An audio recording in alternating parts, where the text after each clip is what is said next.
This is one of our wetlands. I think this would probably be around wetland, I think around 49 or 50, somewhere in there. It's east of wetland 47. But it's a pretty sad sight. It's kind of like what Lake Okeechobee looked like at one point. Of course, they're going to blame all of this on drought, and I will agree. We haven't been getting much rain. But a month or so ago, this had quite a bit of water in it. Today, because of what's right there, is the pipeline trail. And they pumped this and pumped this so they could put their pipeline in. And now we have nothing but a dry, bone-dry wetland. It's been dry so long it has cracked up, and as I walk across it, it's kind of spongy. You know, that would be the peat moss that's in it. And, man, look at the crack off right here. I mean, these are major cracks in the wetland. And this is over real close to where they were doing all their pumping. Wow. And it is cracked off all over the place. And they would say, oh, the rains created this. Well, we haven't had any rain, so the rains didn't create these crack-offs. When these crack-offs look to be at least a foot or so deep. Wow. Scary looking at it. And then here's another major crack-off that has water in it. But it's the fracturing of our ground. And of course, they restabilized this fence by putting up their metal post. Still no safety caps. I realize not many people are out here other than me. But this is their restoration of the wetland. There's some of their plywood that I guess they were using to walk down the edge as they were doing all their whatevers with the pipeline construction. But man, these cracks are scary to look at. Wow. And I live back down the trail quite a ways over top of that knoll. They have reseeded, and there is some seed coming up, but that's their restoration, and I don't really think it's ever going to really take great hold. You know, because ryegrass comes up real easy. But will the other grass come up? They replaced this little fence post right here because they undoubtedly knocked it down and redid a few of them, but left their scraps behind. And that goes down to another wetland. And what you see in the distance there is the existing utility easement that they detoured from up at Parker Road and went 1.5 miles out of their way and through, I don't know, somewhere around 50 or so wetlands, only to go back to that existing utility easement. Oh man, craziness. Bone dry wetlands, and people in my neighborhood are wondering why their water has changed, you know, the quality of the water. Well, this is definitely why. Because like I said, before the pipeline started, back in October, these wetlands had water, and even after the removal of all the habitat and the trees and everything, it still had water. But once they came through with all their big pumps and the little pumps, the water disappeared. I wonder where it went. Man. You know, this is an area I shouldn't even be able to walk across, because it should have mucky water in it. But now it just feels like a big sponge. So even when the rains do come, it's going to absorb most of it. And these cracks, you know, if the water runs through those cracks fast enough, it will only make them larger. And this is how sinkholes do get started.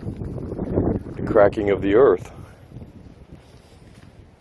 And even this, the darker stuff should be really slimy, but it's not. But these big cracks, man, it's really scary stuff. And then Well, here's a spot with a little bit of brown water in it. And I don't mean brown that you can see through. I mean brown, nasty looking water.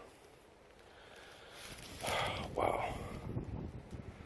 And out here, this is probably maybe 25 feet from where their actual pipeline is. It's pretty soupy, but they had this dug out all the way to this fence line because it kept caving off. I mean, that's what happens when you dig through the wetland.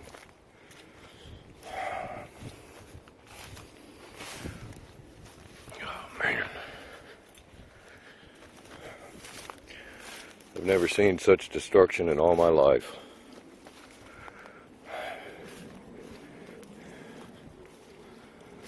I wonder what created this little depression.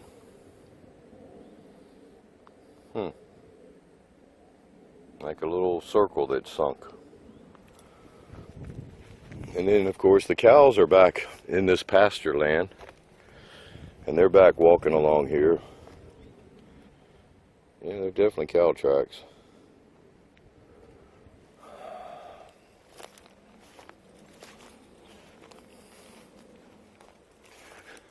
Well, let me pause this before it gets too long. You know, and they're the ones that broke this fence, tore it down, but when they put it back up, they just leave the old barbed wire, just throw it over to the other side out of their work zone, but leave it out here for anybody that does develop this land or end up mowing back here for whatever reason. It's all out in here for anybody to trip over. I know it may be hard to see, but it's the barbed wire that was originally here that is now just thrown out on private property because they came through and destroyed what was once there.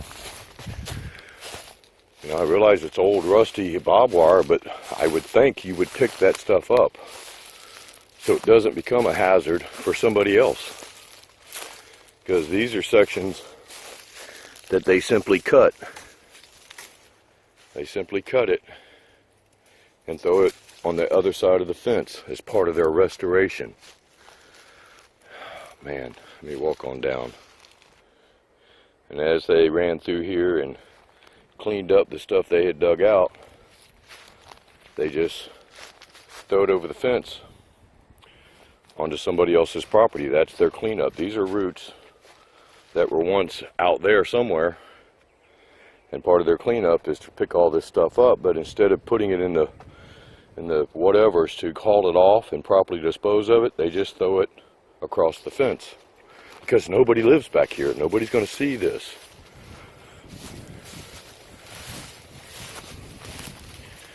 Palmettos they dug up, they just leave lay. All of this got pushed down by somebody. So I know doggone well they were up on this property because I'm headed back. I'm trying to figure out where I'm at. I think I'm headed the right direction. I'm looking for the black water filter bags because they were walking back and forth through here like nothing else. That's why it's been cut back and some of these limbs are down.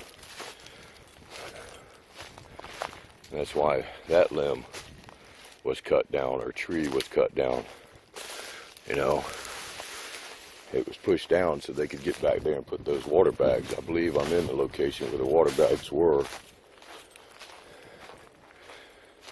And you can tell they were, yeah, this is where they were. This is definitely where the water bags were. There was 2 or 3 of them laid out in here. And you can tell by it's all squashed down and it's got a gray look to it. And this is proof right there. There's settlements that came from the water bags. All of this brownness. You know, there were water bags laying all through here. And I was standing up in this area videotaping the cuts in the bags. And this looks like they reached over with one of those really long backhoes and dug something out from right here.